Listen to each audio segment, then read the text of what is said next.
5번째, 시간을 투자하라. 진부한 이야기 같지만 절대적인 진리 가운데 하나로 조급함은 낭비를 낳는다는 말이 있다.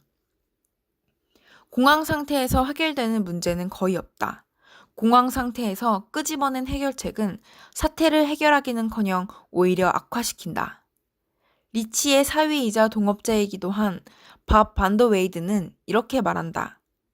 리치가 전형적인 A형 인성을 가진 것은 사실이지만 대단한 인내심 소유자이기도 하다.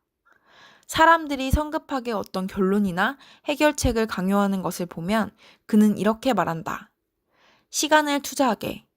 하룻밤을 자고 나면 생각이 달라질 거야. 정보도 더 많이 생길 거고 말이야.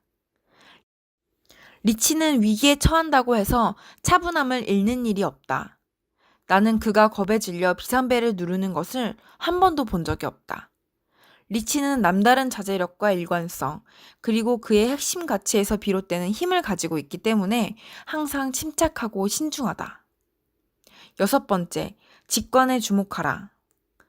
문제를 정의하고 핵심이 드러날 때까지 단순화한 다음 해결책을 몇 가지 단계로 세분하고 나면 그 다음은 자기 자신의 직관에 귀를 기울일 차례이다. 나의 관심을 끌려고 혹은 경고음을 들려주려고 애쓰는 내면의 조그만 목소리가 들려오지 않는가? 직관적인 느낌과 이성적인 판단이 완전히 일치하는가? 리치의 재정 자문 역할을 하는 제리 두벅에는 이렇게 말한다. 리치는 남다른 본능의 소유자이며 그 본능에 의지하며 훌륭한 판단을 내리는 경우가 많다. 의사결정 가운데 상당 부분을 직관에 의존하는 것이다. 사실을 분석하는 두뇌도 명석하지만 그러한 사실들을 있는 그대로 늘어놓기를 좋아한다. 집으로 숙제를 가져가지도 않고 너무 많은 정보 때문에 오히려 혼란을 겪는 경우도 없다. 애매한 것에서 확실한 것을 걸러내고 직관의 귀를 기울이며 일단 결정을 내리고 내린 다음에는 그대로 밀고 나가는 것이 그의 스타일이다. 쓸데없이 시간만 끄는 일이 없으며 뒤를 돌아보지도 않는다. 그는 자신의 본능을 믿는다. 7번째, 어떤 경우에도 이성을 잃지 마라. 문제를 해결하는 데 가장 중요한 자질 가운데 하나는 위기가 닥쳐도 이성을 잃지 않는 능력이다.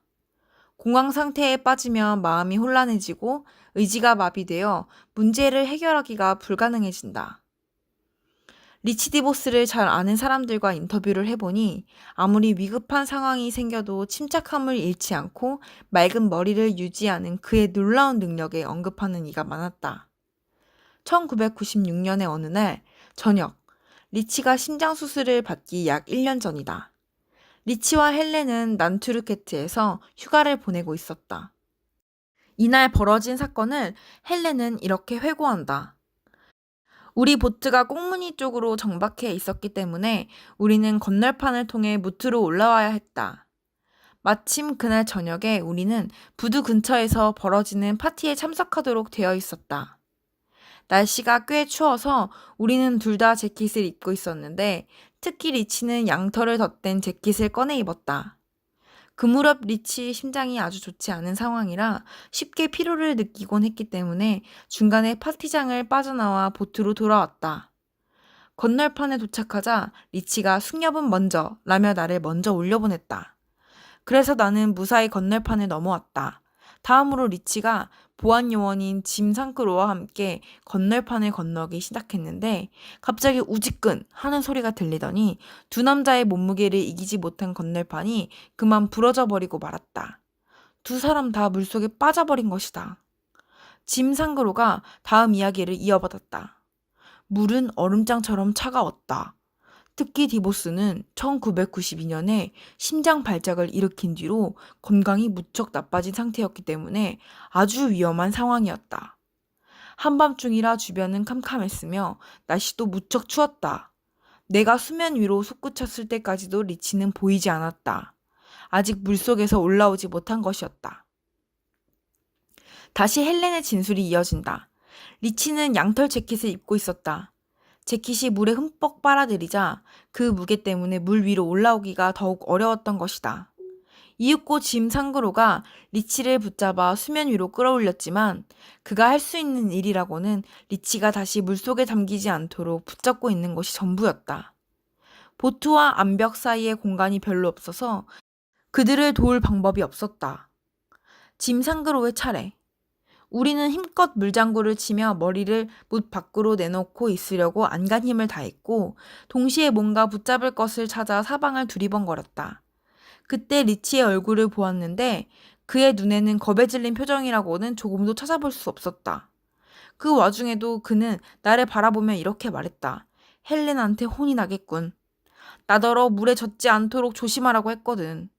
나는 당장이라도 몸이 얼어버릴 것 같은 추위 속에서 물에 빠져 죽지 않으려고 안간힘을 다하고 있었지만 그 말을 듣고는 나도 모르게 웃음이 터뜨렸다.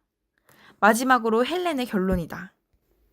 심각한 심장병을 앓고 있는 사람이 얼음처럼 차가운 물에 빠져 허우적거리면서도 농담을 하는 것이었다. 급박한 상황에서도 여유를 잃지 않는 그런 모습 덕분에 우리도 허둥대지 않고 사람들을 불러 그를 끌어올릴 수 있었다. 아메이의 최고의 업무 진행 책임자를 지닌 빌 니콜스는 나에게 이렇게 말했다. 위급한 상황이 닥쳤을 때 꼭 옆에 있어주면 좋겠다 싶은 사람 가운데 하나가 바로 리치이다. 위기가 몰려와도 절대 흔들리지 않는다. 그러고는 무엇을 해야 하는지에 대해서 초점을 맞춘다. 긍정적인 태도를 잃지 않으며 문제를 찾아내어 해결해버린다.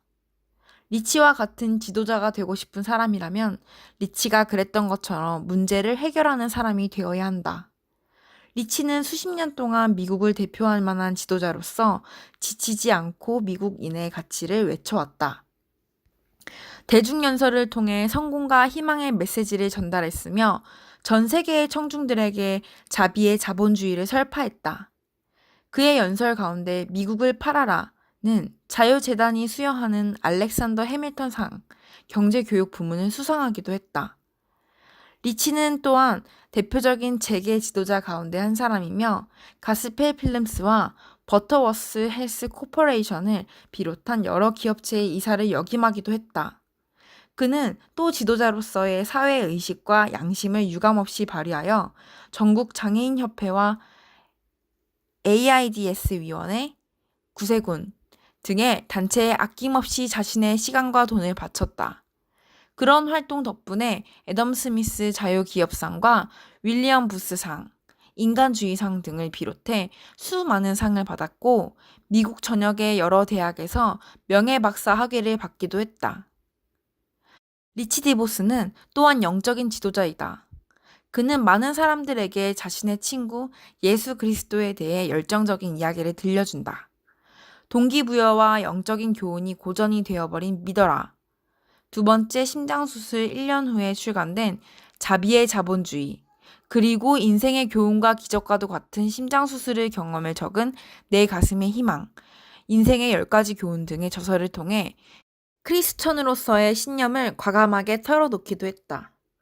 2차례의 심장 발작과 6차례의 바이패스 수술, 그리고 71살의 나이에 심장 이식 수술을 받았음에도 불구하고 여전히 놀라운 활력과 원기를 잃지 않는 리치 디보스는 인생에서의 은퇴를 단호히 거부한다. 아직도 알티코르의 세계와 올랜도 매직의 지도자로 남아있으며 모든 미국인에게 진정한 리더십 상징으로 우뚝 서 있다. 리치 디보스를 스승으로, 지도자로, 또한 친구로 대하는 영광을 누린 덕분에 나 자신의 삶에 근본적인 변화가 일어났음은 물론이다.